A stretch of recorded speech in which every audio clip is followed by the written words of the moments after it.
Good morning student, আমি তোমাদের Shantanu sir.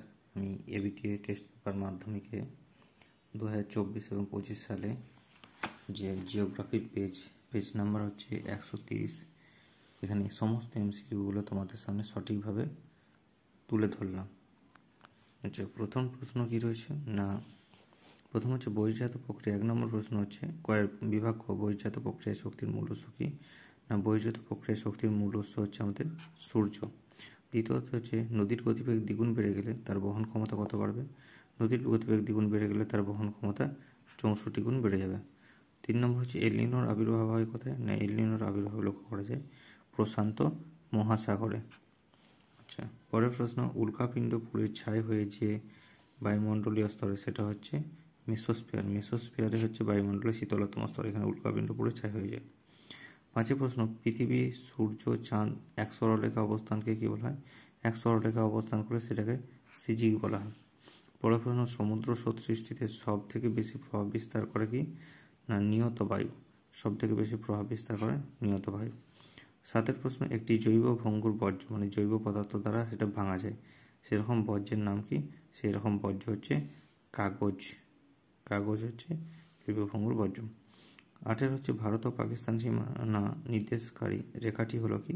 না, র্যাডক্লিফ লাইন হচ্ছে ভারত পাকিস্তান সীমানা নির্দেশকারী রেখা। আচ্ছা, 9 প্রশ্ন, ভারতের সর্বাধিক প্রচলিত জলসেচ পদ্ধতি কোনটা? ভারতের সর্বাধিক প্রচলিত জলসেচ হচ্ছে কূপ নলকূপ।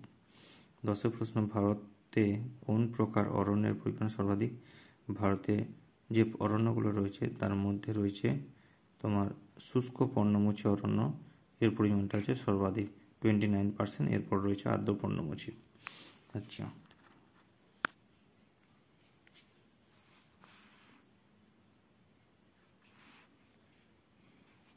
আচ্ছা এরপর প্রশ্ন রয়েছে না, ভারতে অবস্থিত হিমালয়ের সর্বোচ্চ শৃঙ্গটির নাম কি? ভারতে অবস্থিত হিমালয়ের সর্বোচ্চ শৃঙ্গটি হচ্ছে কাঞ্চনজঙ্ঘা। নেক্সট প্রশ্ন, সোনালী তন্তু বলা হয় যে ফসলকে, সোনালী তন্তু বলা হয় কি? না, সোনালী তন্তু বলা হয় তোমার পাটকে বলা হয়, কারণ পাটটা দেখতে সোনালী কালারের মতো, ওই জন্য সোনালী তন্তু। আচ্ছা, 13 প্রশ্ন, ভারতের বৃহত্তম পেট্রোরসায়ন শিল্পকেন্দ্রটি কোথায়? ভারতের বৃহত্তম পেট্রোরসায়ন শিল্পকেন্দ্রটি হচ্ছে জামনগরে। আচ্ছা, পরের প্রশ্ন, মিলিয়ন সিটে অক্ষরেখা ও দ্রাঘিমারেখার বিস্তার কত? মিলিয়ন সিটে অক্ষরেখা দ্রাঘিমারেখার বিস্তার হচ্ছে 4 ডিগ্রি ইন্টু 4 ডিগ্রি। আচ্ছা, এরপর রয়েছে বিভাগ খ। বিভাগ খয়ে শুদ্ধ অশুদ্ধগুলি রয়েছে। শুদ্ধর পাশে আমি রাইট চিহ্ন এবং অশুদ্ধর পাশে ক্রস চিহ্ন দিয়েছি। প্রথম প্রশ্ন হচ্ছে, বিভিন্ন প্রকার বহির্জাত শক্তির দ্বারা ভূমিরূপের সমতলীকরণ করলে তাকে কি বলা হয়? পর্যায়ন। এটা সঠিক, সমতলীকরণ করলে তাকে পর্যায়ন, এই জন্য রাইট চিহ্ন শুদ্ধ হবে। 2 প্রশ্ন, নীল নদের মোহনায় পাখির পা আকৃতির বদ্বীপ দেখা যায়। নীল নদের মোহনাতে পাখির পা আকৃতি নয়, এটার ধনুক আকৃতি বদ্বীপ দেখা যায়, এই জন্য অশুদ্ধ। 3, হিমালয় নীলকণ্ঠ শৃঙ্গটি একটি পিরামিডের উদাহরণ। শুদ্ধ হওয়ার জন্য রাইট চিহ্ন। পরের প্রশ্ন 4 নম্বর, লা নিনা হলো এল নিনোর বিপরীত অবস্থা। শুদ্ধ হওয়ার জন্য রাইট চিহ্ন। 5 নম্বর, গৌণ জোয়ার সৃষ্টির শক্তি হলো বিকর্ষণ বল। এটা সঠিক। মুখ্য জোয়ারে হচ্ছে তোমার সৃষ্টির প্রধান কারণ হচ্ছে চাঁদের আকর্ষণ পৃথিবীর উপর।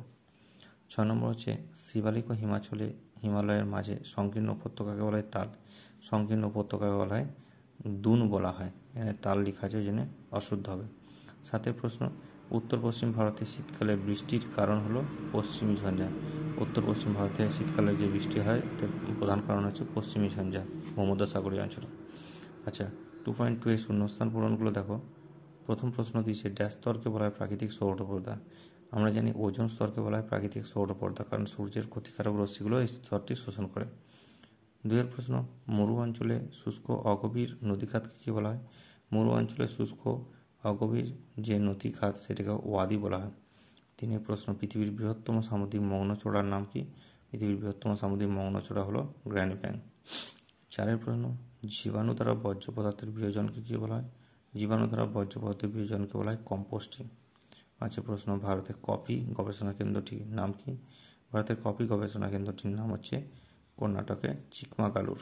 সবথেকে বেশি কফি উৎপন্ন হয়। 4 নম্বর, বৃষ্টির জল সংরক্ষণে অগ্রণী রাজ্যটির নাম কি? বৃষ্টির জল সংরক্ষণে অগ্রণী রাজ্য হচ্ছে তামিলনাড়ু। 7 হচ্ছে, ভারতের সর্বাধিক অরণ্যাবৃত রাজ্য কোনটি? ভারতের সর্বাধিক অরণ্যাবৃত রাজ্য হলো মধ্যপ্রদেশ। আচ্ছা 2.3 যে কোশ্চেনগুলো আছে সেগুলি দেখো। 1 নম্বর প্রশ্ন, কোন তিথিতে জোয়ারের প্রাবল্য সবথেকে বেশি হয়? অমাবস্যা তিথিতে জোয়ারের প্রাবল্য সবথেকে বেশি হবে। আচ্ছা, কারণ পৃথিবীর একই দিকে চাঁদ এবং সূর্যের আকর্ষণ কাজ করবে। 2 প্রশ্ন, পৃথিবীর অ্যালবেডোর পরিমাণ কত শতাংশ? পৃথিবীর অ্যালবেডোর পরিমাণ হচ্ছে 34%। কোনো কোনো বইয়ে প্রায় 35% দেওয়া থাকতে পারে। আচ্ছা 3 প্রশ্ন, একটি ল্যান্ডফিল গ্যাস হচ্ছে মিথেন।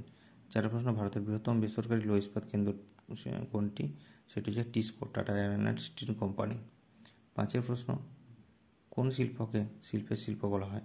লৌহ ইস্পাত শিল্পকে শিল্পের শিল্প বলা হয়। 6 নম্বর প্রশ্ন, ভারতের আদমশুমারি অনুযায়ী শহরের ন্যূনতম জনসংখ্যা কত হবে? 5,000 জন হবে জনসংখ্যা। 7 প্রশ্ন, ভারতের উন্নয়নের জীবনরেখা বলা হয় কোন পরিবহনকে? রেলপথকে ভারতের উন্নয়নের জীবনরেখা বলা হয়। আচ্ছা এ প্রসঙ্গে বলি, মেট্রো রেলকে বলা হয় কলকাতার উন্নয়নের জীবনরেখা। 8 নম্বর প্রশ্ন, ভারতের মহাকাশ গবেষণা সংস্থাটির নাম কি? ভারতের মহাকাশ গবেষণা সংস্থাটির নাম হচ্ছে ইসরো। আচ্ছা মানাপাস, এখানে বাম দিক আর ডান দিকের স্তম্ভটা মিলিয়ে দেখিয়ে দিচ্ছি। মানাপাস হচ্ছে ভারতের সর্বোচ্চ গিরিপথ। আচ্ছা থাঞ্জাভুরে কি হচ্ছে না, দক্ষিণ ভারতের ধান ভাণ্ডার বলা হয় থাঞ্জাভুরকে, মানে 4 দাগেরটা।